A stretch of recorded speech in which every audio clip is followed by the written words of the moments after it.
Bana, naitwa Shed the Mix all the way kutoka Uswahilini, chimboni kabisa huku. Bana, mimi leo nataka nizungumzie kuhusiana na issue nzima ya ndugu yetu bwana mkubwa Fella, Said Fella.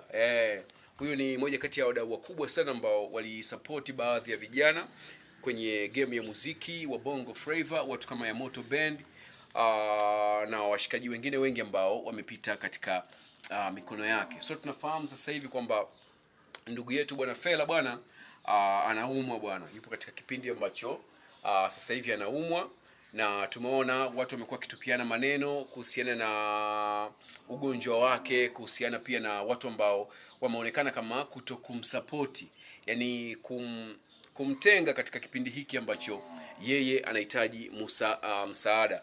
So watu kama kina Diamond Platinum wamehusishwa, lakini watu kama kina ya Moto Band pia wamehusishwa, lakini watu kama kina Mbosokani pia wamehusishwa kuhusiana na issue hiyo ya ugonjwa kwake mkubwa Fella. So mimi nitazungumza kidogo kuhusiana na hiki ambacho kinaendelea sasa hivi kwenye mitandao ya kijamii.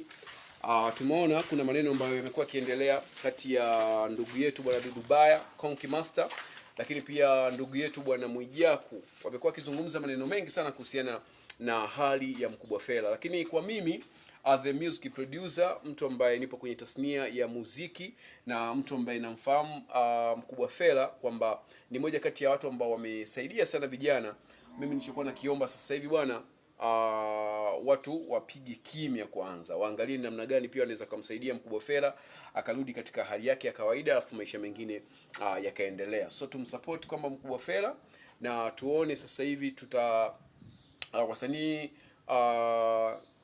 serikali pia, lakini pia wadau wa muziki waone namna gani pia wanaweza kumsupport ndugu yetu ili aweze kupata matibabu. Alafu haya mengine sasa ndio yatakuja baadaye. Of course Mwijaku anazungumza hiki, Baba Levo anazungumza hiki, lakini wote wapo kwenye ukweli, kwa sababu anachokizungumza pia ndugu yetu bwana Dudu Baya ni ukweli kabisa, wala hakuna ambacho anasingizia. Na ndugu yetu bwana Mwijaku pia naye anachokizungumza naye ni ukweli, lakini mwisho wa siku tuache haya mambo, tuangalie hali ya mkubwa Fella. Mwisho wa siku akisharudi katika hali yake ya kawaida, haya mambo mengine yaendelee. Mimi yangu ni hayo tu. Naitwa Shed the Mix all the way kutokea Uswazi, na maliza hivi.